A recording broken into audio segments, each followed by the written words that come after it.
கேட்ட மாதிரி புல்லட் வாங்கி கொடுத்துட்டேன். என் பொண்ணை கண்காணிக்காம பாத்துக்கணும். நான் பாத்துக்கிறேன் மாமா. அப்பா நான் உட்காந்துருது இடமே இல்ல.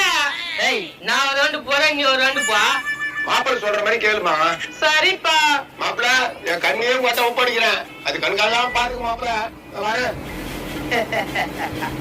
நாய் கண்ணு, நெறி கண்ணு, பூதங்கண்ணு உங்களுக்கு எந்த கண்ணுமே படக்கூடாது. இந்தாமா.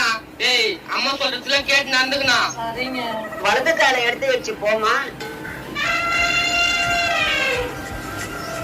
ஒரு மாசம் கழிச்சு ஏங்க பவுடர் இல்ல, சோப்பு இல்ல, பேரலர் இல்ல, போட்டுக்க மேக்கப் செட் கூட இல்ல. இப்ப அதெல்லாம் உனக்கு முக்கியமாடிய. இப்ப அதெல்லாம் போட்டு நீ வெள்ளையாடியா? அத்தை என்ன இப்படி சொல்றீங்க? அப்ப நான் போட்டு பழகிட்டேன். அப்பத்துல இருந்து போட்டு நான் வெள்ளையாயிட்டியா?